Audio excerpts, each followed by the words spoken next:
Kevin Owens tried to warn all of us. He tried to warn us about Cody Rhodes. He has dealt with the bloodline for years. He's come to the aid of Cody Rhodes. He had the title shot at Bash in Berlin against Cody, where Cody was trying to gift him a title shot, saying that he did deserve it. And finally, after bad blood, Kevin Owens said enough is enough. He took matters in his own hands and he beat down the WWE Champion. And subsequently, he also took a shot and beat down his other best friend, Randy Orton. Now, I said Kevin Owens was right. I kind of feel like he is in this case, because let's go back a little bit. Kevin Owens had dealt with Roman Reigns, the bloodline, time and time again. His relationship with Sami Zayn and Sami pulling away from him and eventually coming back and becoming tag team champions in the main event of WrestleMania. And while Cody was on his quest to finish his story, Kevin Owens was there by his side, taking down the bloodline every chance he could. Beatdown after beatdown from the bloodline. Kevin Owens dealt with a lot. Cody put together all of his Avengers, basically, of WWE to defeat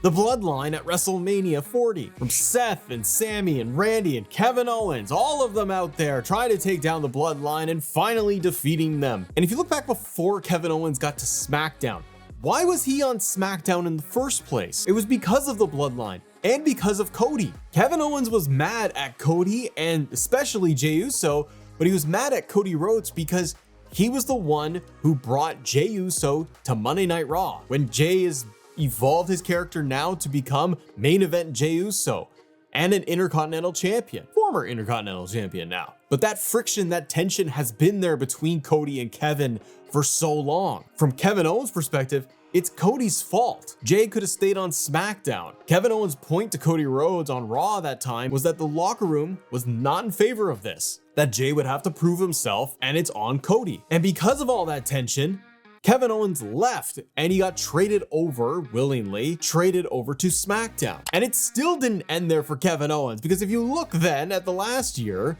it's been all about the bloodline, Cody Rhodes, Kevin Owens, Randy Orton, all mixed in together. With the new formation of New Bloodline with the Tongas, Jacob Fatu, Solo Sikoa, Kevin Owens has been in the thick of that for a year now, getting put through the tables, getting attacked by the bloodline once again. Just a new version of it. So you gotta look at like Kevin Owens as the character and think, man, hasn't this guy just had enough that he keeps sticking up for his friend here and his buddy just keeps putting him through the ringer with all of this? How many times has Kevin Owens and Randy Orton come to the aid of Cody Rhodes to try and save the day against the bloodline, only to be just dummied by the end of the night? And they've had moments, they've had victories here and there, but the tension has still been there between Kevin Owens and Cody if you really look at it. And before their matchup at Bash in Berlin, you could see that Kevin Owens was toying with the idea of turning on Cody. And a lot of us, including myself, thought that at Bash in Berlin, we were gonna see Kevin Owens make the heel turn. And they waited. They actually waited. And this is the part that I like about Kevin Owens' character right now, why it's so effective, and why I think he was right all along. Because they didn't just hotshot his turn. They didn't just have Kevin Owens hit Cody with the steel chair and boom, he's prize fighter Kevin Owens, he's bad guy and he's super ultra angry. They didn't even do it at their one-on-one match, but they let it simmer and build. And they did it, in my opinion, in an extremely effective, creative way.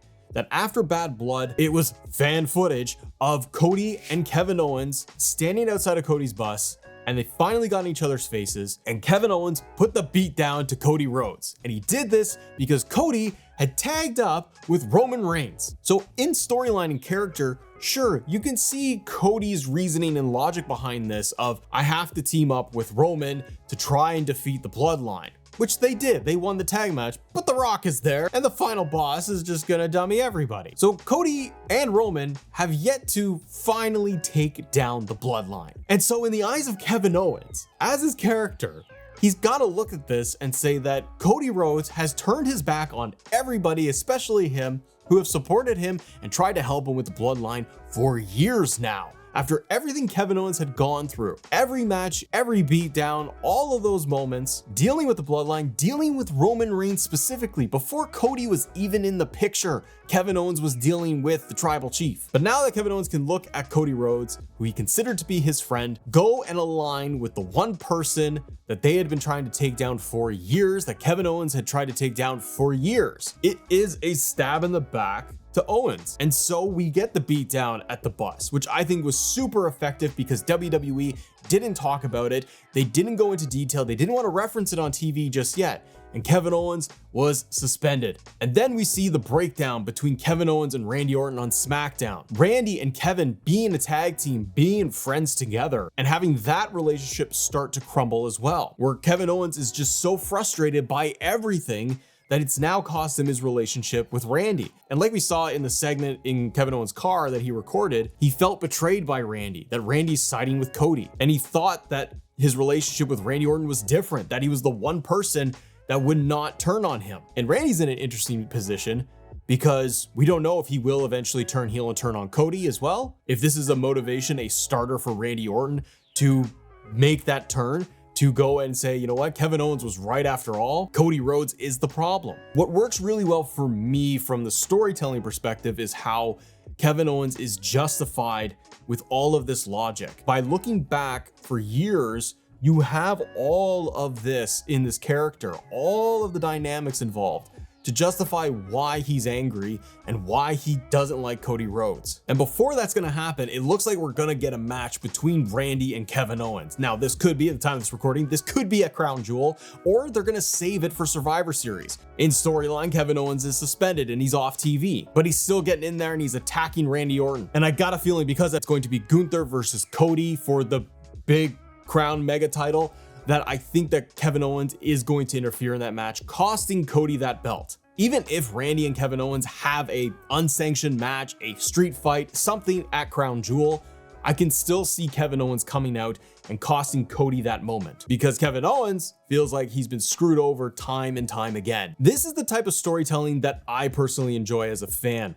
Yes, it's a slow build, it's a long burn, but you feel like you're gonna get the reward by watching, seeing this unfold. And it's an actual great opponent for Cody Rhodes. Because the problem I've had as a fan and a fan of Cody's is that since beating Roman Reigns at WrestleMania, nothing's felt of consequence. Nothing has felt like it mattered. Not until the Bloodline story started picking up again. But we've had great matches. You get cool matches between Cody, AJ Styles, the Kevin Owens match, but he fought Logan Paul too, and nothing really felt like it was going to matter or that the title was even a threat. But with Kevin Owens in the fold now and Randy Orton in the mix, you start to see that Cody Rhodes' title could be in danger. It could be in jeopardy. Now, do I think that Kevin Owens is going to ultimately beat Cody for the belt? Not really, but I do think you can get a really killer story out of this with a super angry, bitter, justified heel in Kevin Owens. But the story I feel like is going to get even more interesting with more dynamics because everything seems to overlap on SmackDown now around the Bloodline. With Roman being back and the Bloodline in the fold, Jey Uso losing the Intercontinental title because of the Bloodline's interference on Raw, this sets up Jey Uso to go over to SmackDown to get involved in the storyline and presumably set up the War Games match, Bloodline versus Bloodline. And we still might see Sami Zayn being brought over to SmackDown and they reunite all the members of the Bloodline under Roman Reigns. And that's a really cool story. But if you pull back a little bit and we see Jey Uso show up on SmackDown once again, Kevin Owens is there. So if you look at his character and how his story arc has been, with all of this, he left Raw, like we said, because of Jey being brought over there because of Cody. Jey coming back over to SmackDown to get back involved with Bloodline, and Cody Rhodes being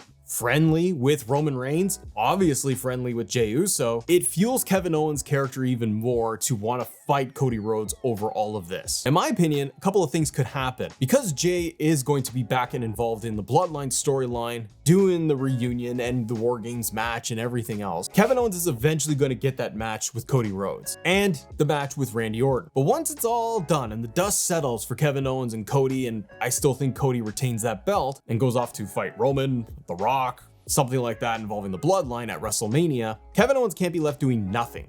Now, it could be a couple of different things. You could do a match between Jey Uso and Kevin Owens one-on-one at, say, WrestleMania, because you have a massive babyface in Jey Uso, main event Jey Uso, reuniting with the Bloodline, getting even more popular and getting even bigger reception from the crowd. And you have a bitter, nasty heel in Kevin Owens. That match ends up getting justified in my opinion, and Cody is then off fighting Roman, Rock, maybe even Randy Orton would be great, because I want to see Randy versus Cody for the belt, personally. But with Jay on SmackDown, it sets the table for even more opportunities and options within all of this. The other thing they could do is you could trade Kevin Owens over to Monday Night Raw. If Jey Uso becomes a permanent fixture of SmackDown, and we'll wait and see if that happens or if he's just floating, after Kevin Owens deals with Cody Rhodes and presumably loses, and he sees the warm embracing Sami Zayn and Jey Uso and Cody, all them on SmackDown being happy about everything, Kevin Owens is going to be left alone. I can see them turning around and having him get drafted or wanting to be traded to Monday Night Raw to get away from everything once again. Now, you could still get the match between Jey and Kevin Owens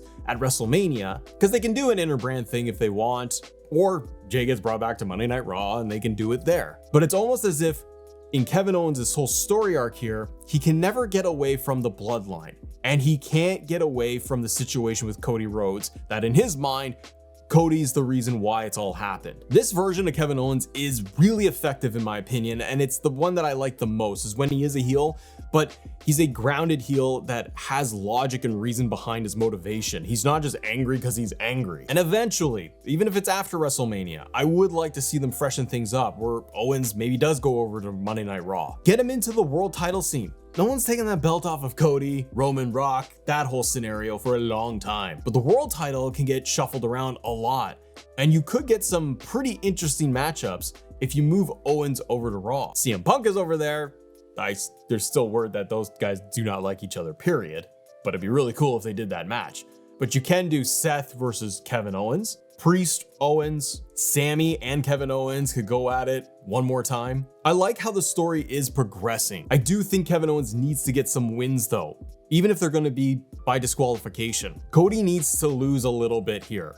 And if Kevin Owens and Randy Orton are gonna have this match, and presumably a several month feud, heck, that might be the blow-off match for WrestleMania for those guys. Because you could have Survivor Series be the Randy Orton Kevin Owens match. Again, maybe it's getting announced for Crown Jewel. You could have them get eliminated in the Royal Rumble and set up the blow-off match at Mania. I hope WWE does more of this with more superstars, pulling from the history and justifying the turns. But when you do break it all down and you look at the past and where we are today, it kind of does feel like Kevin Owens was right.